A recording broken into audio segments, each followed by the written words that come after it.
Aujourd'hui, dans plusieurs églises, ça serait le dimanche des rameaux, une semaine avant la crucifixion, une semaine avant Pâques, la résurrection aussi.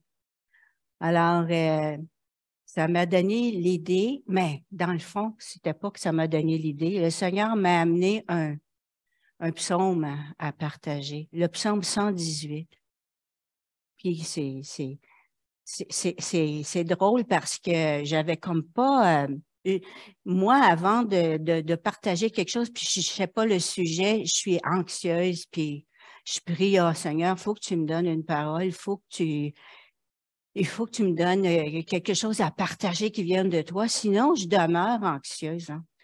À un moment donné, quand j'ai trouvé le psaume 118, puis j'ai lu, puis j'ai lu la méditation qui va avec, puis je me suis dit, ah ben, c'est ça que je veux partager avec vous ce matin. Le psaume 118, ça parle, c'est un psaume messianique, c'est un psaume qui annonce la venue du Messie, qui parle pour Jésus aussi, puis qui parle de la pierre de l'angle principale, qui la principale dans la construction du temple sur la pierre de l'angle qui était la principale. Le but, ou bien l'un des buts d'une étude biblique, pour moi, c'est d'apprendre à connaître plus la personne de Jésus. Et puis, les cantiques qu'on a chantés, ça tombait tellement bien avec ça. Ouvre mon cœur, fais-moi voir, apprends-moi à voir. Alors, c'est vraiment comme... la motivation aussi de partager avec vous le psaume 118. Apprendre à connaître plus la personne de Jésus. Parce que précisément, Jésus, c'est la voie. C'est par lui qu'on connaît Dieu. C'est la vie abondante qu'on cherche tous. Puis c'est la vérité aussi. Alors, on veut la vérité. Alors, c'est la personne qu'on veut connaître pour bâtir dessus nos vies. Alors, Jésus a dit dans un des commandements, « Cherchez d'abord le royaume de Dieu et sa justice. Et tout vous sera donné par surcroît. » Alors, chercher le royaume de Dieu, c'est chercher Jésus, parce que Jésus, c'est le royaume de Dieu, c'est lui. C'est une personne, le royaume de Dieu, qu'on a besoin de cette personne-là, parce que c'est lui qui peut combler nos besoins en général, puis nos besoins personnels aussi. Puis ça prend une vie pour vivre selon cette pensée ou cette vérité-là. C'est pas quelque chose qui arrive d'un coup. C'est une vie qu'on vit. Alors, le royaume de Dieu, c'est d'abord de le connaître, lui, Jésus, et sa justice. Et sa justice, ça vient après qu'on le connaisse. Il faut connaître Jésus avant d'accomplir sa justice. Puis sa justice, c'est toutes les choses qu'on peut faire par obéissance, puis qui nous transforme sans qu'on le sache vraiment, sans qu'on le calcule. Ça nous transforme. Alors, voilà où j'en suis rendue. Le psaume 118 qu'on va méditer nous présente l'Évangile, justement, ça nous présente l'Évangile. Ce qu'on lit, ce qu'on entend dans la Bible, bien souvent, on l'a déjà entendu, puis on l'a déjà lu, puis c'est pas nouveau. Mais la chose, c'est que si on le lit, puis on le relit, puis on arrête, puis on médite, puis on y pense, c'est toujours nouveau. C'est toujours un message nouveau. Alors, Dieu bénit ce temps d'arrêt quand on veut méditer pour nous rapprocher de lui. Encore là, c'est pour le connaître davantage. Jésus a dit, personne ne connaît le Père si ce n'est le Fils et celui à qui le Fils veut le révéler. Alors, tout vient de lui finalement. Si on apprend à connaître Dieu, c'est parce que Jésus fait qu'il nous donne la grâce de connaître Dieu. Ça ne vient pas de nous. La Bible nous révèle qui est Dieu. Et la Bible, c'est la parole de Dieu. Puis la parole de Dieu, c'est Jésus. Alors, tout vient à lui. Dans le psaume 118, on rencontre Dieu, Jésus, comme étant la pierre angulaire, la pierre principale dans la construction du temple. C'est sur cette pierre-là que le royaume de Dieu s'édifie. Là, il y a deux niveaux. La pierre angulaire, la construction du temple matériel, et il y a la pierre angulaire, la construction du temple qui est nous. C'est tout un niveau à considérer, disons, là, c'est immense. Alors, dans le psaume 118, le message qui est le message de l'Évangile, il y a 29 versets. J'aurais bien voulu avoir le PowerPoint que je peux pas utiliser, je sais pas comment faire. Parce que ça aurait été plus facile pour vous de suivre que moi le lire. Mais je vais le lire des parties du psaume. Mais alors, ça va vous demander un effort de concentration. C'est votre effort à faire. Merci. Je vais commencer par lire les 4 premiers versets dans le psaume. Louez l'Éternel, car il est bon, car son amour dure à toujours. Qu'Israël dise, car son amour dure à toujours. Que la maison d'Aaron dise que son amour dure à toujours. Que ceux qui craignent l'Éternel disent que son amour dure à toujours. C'est Dieu qui nous répète son amour. Ça, c'était un cantique qui était chanté par des groupes de personnes qui montaient vers Jérusalem pour célébrer une fête. Puis ils se répondaient comme ça. Les groupes, c'était les Israélites, les prêtres, les Lévites, puis il y avait ce groupe aussi des personnes qui n'étaient pas des Israélites, mais qui étaient associés avec eux, que Dieu les acceptait. Donc, on est inclus dans ce groupe qui monte vers Jérusalem pour célébrer Dieu.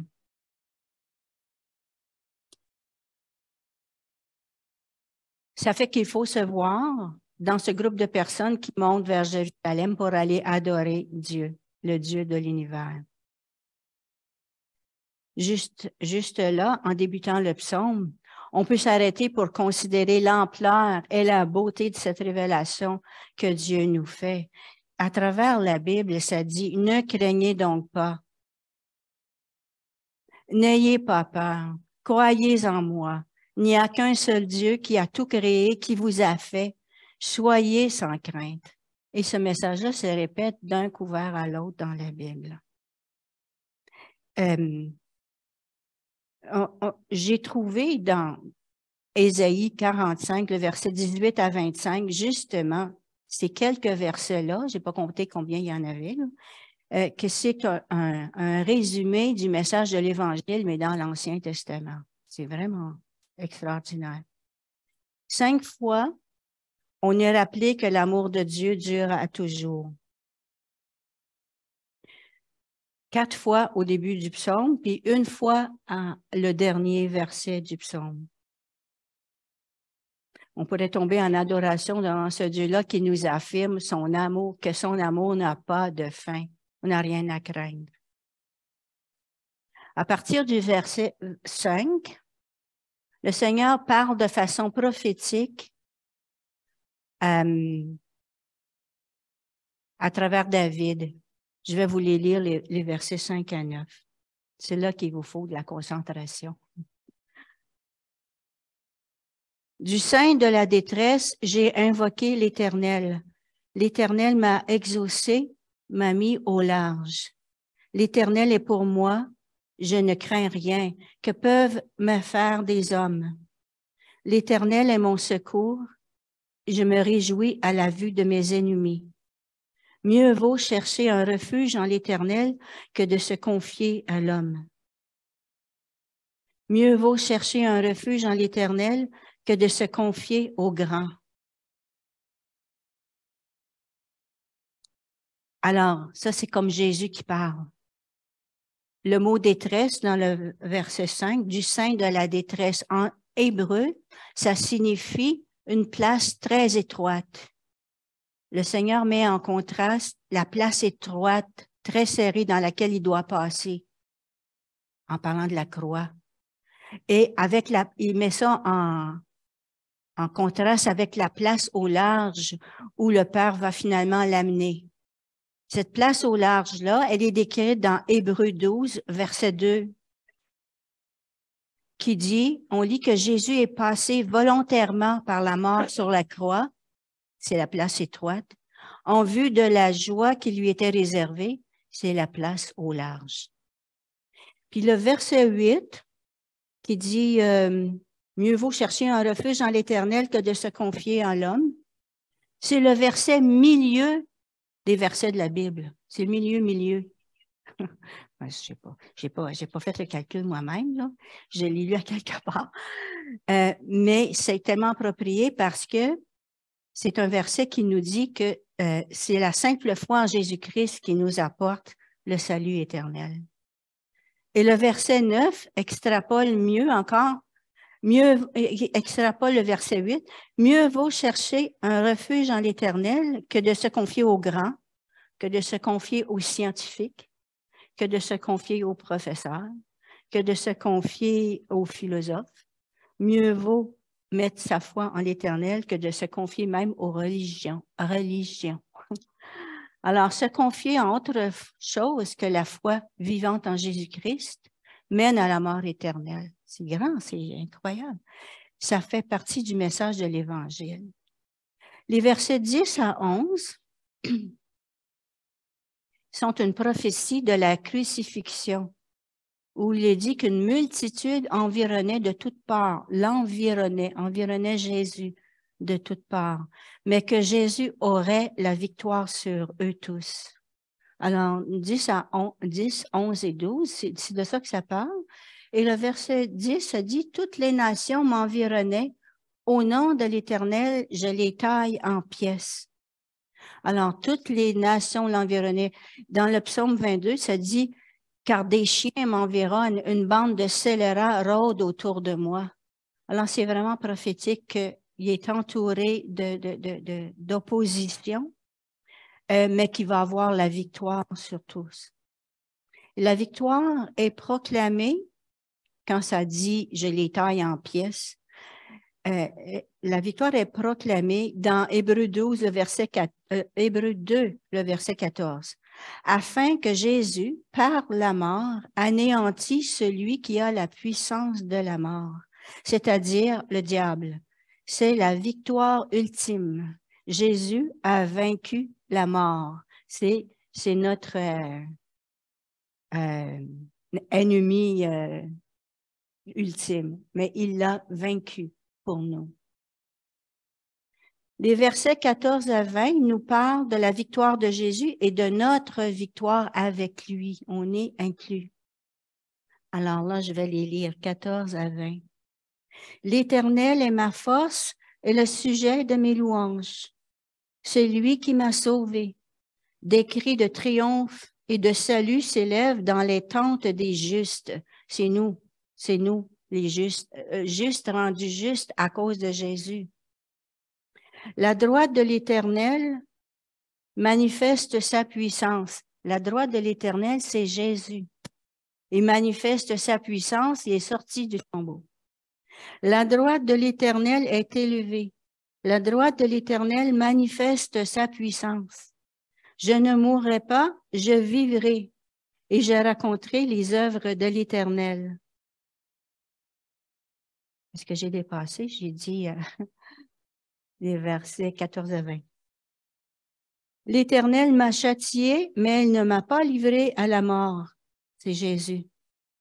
Il a passé par la mort physique et la mort spirituelle aussi pour nous, mais il en est ressorti. « Ouvrez-moi les portes de la justice. » C'est Jésus. Les portes de la justice, c'est lui le juste. Il est le juste pour nous. « J'entrerai et je louerai l'Éternel. Voici la porte de l'Éternel. » C'est Jésus. C'est par elle qu'entrent les justes, c'est nous. Alors, moi, ça m'inspire tellement, oui, ça, ça me, comment je dirais donc, ça m'impressionne beaucoup. Le verset 21 par la suite, donc ces versets-là nous disent que Jésus a la victoire, puis on a la victoire avec lui. Le verset 21 parle pour Jésus, l'homme de la foi, le chef de la foi. Ça dit, « Je te loue parce que tu m'as exaucé, parce que tu m'as sauvé. » Le Père a sauvé Jésus, homme, de la mort éternelle. Et on est inclus avec lui. L'homme de la foi nous sauve de la mort éternelle. Et nous sommes sauvés par la foi en Jésus. C'est en lui que tout se passe. Dieu est si grand et puissant pour avoir concocté une affaire pareille de toute éternité. C'est incroyable. On est inclus dans celui qui est le juste. C'est en lui que tout se passe.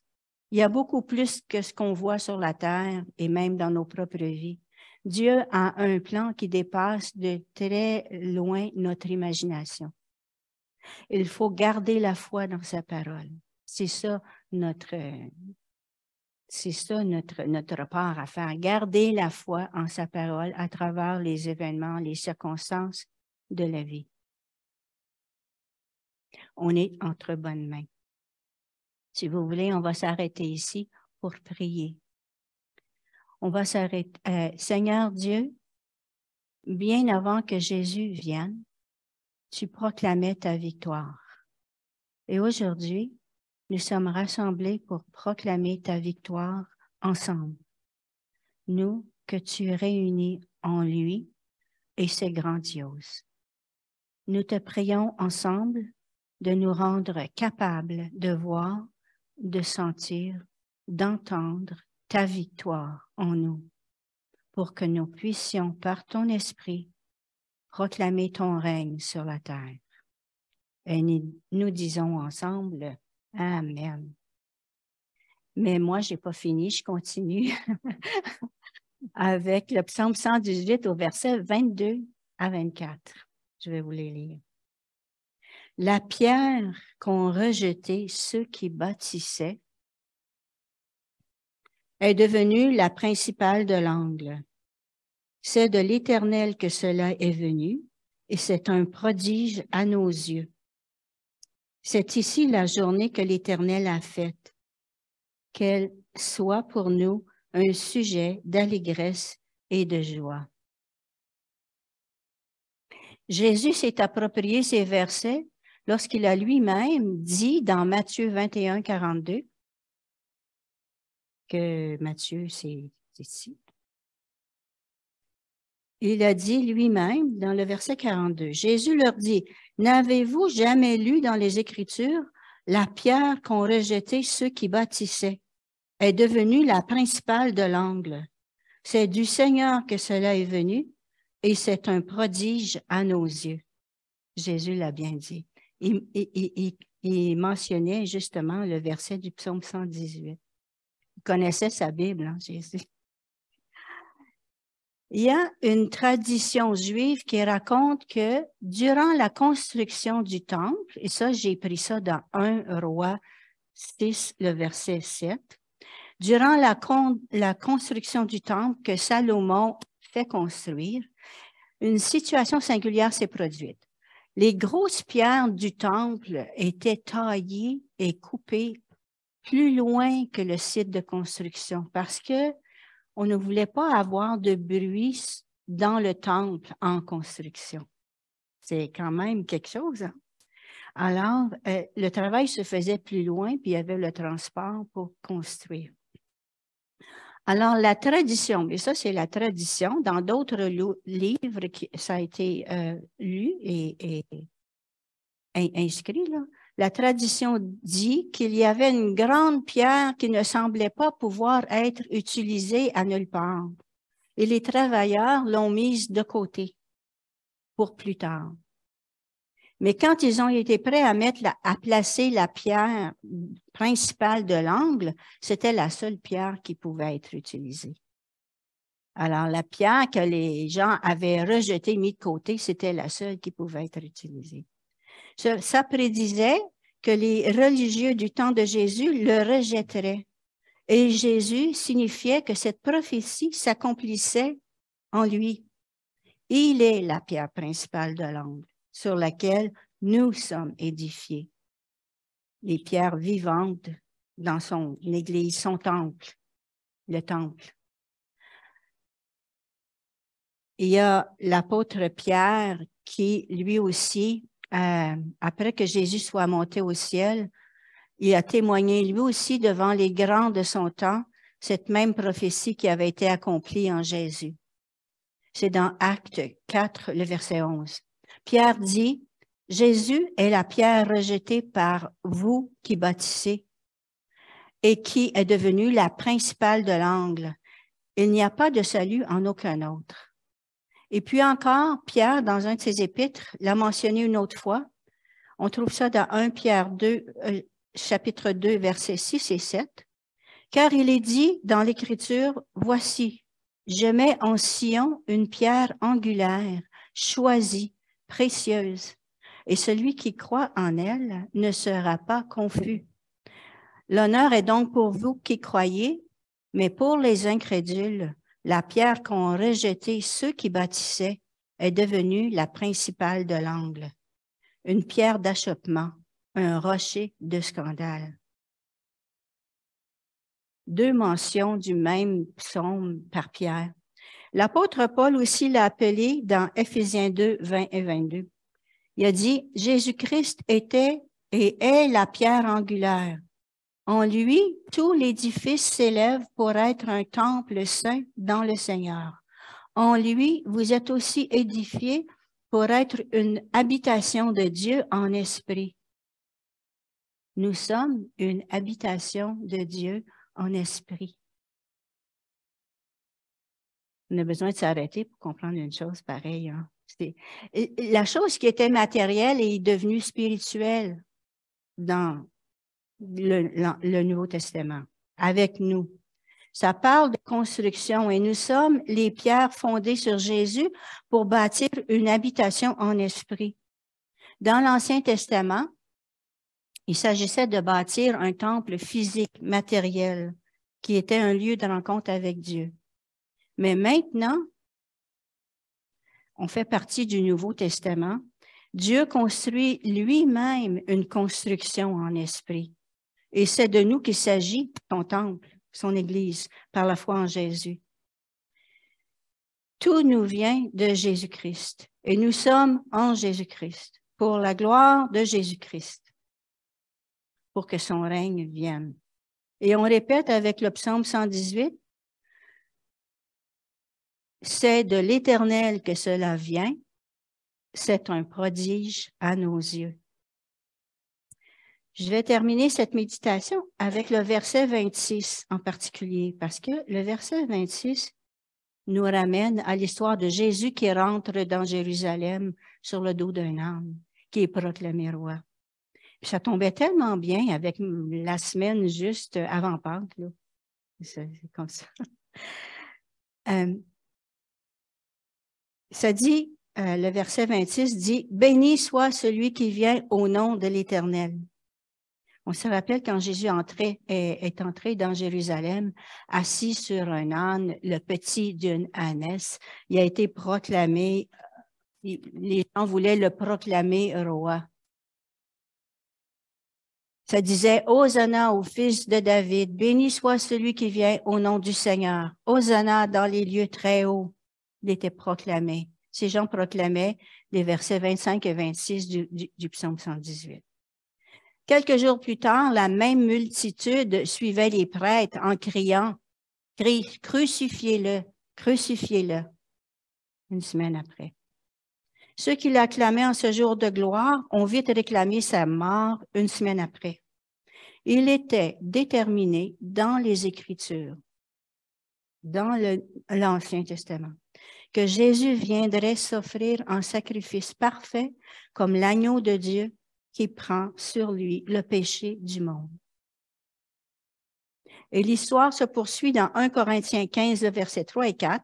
Paul dit, « Je vous ai enseigné avant tout, comme je l'avais aussi reçu, que Christ est mort pour nos péchés selon les Écritures, qu'il a été enseveli et qu'il est ressuscité le troisième jour selon les Écritures. Et c'est le merveilleux évangile par lequel on est sauvé. On va finir avec une note d'adoration avec les derniers versets qui sont les versets 28 et 29. Tu es mon Dieu et je te louerai, mon Dieu, je t'exalterai. Louez l'Éternel, car il est bon, car son amour dure à toujours. On va prendre la scène ensemble.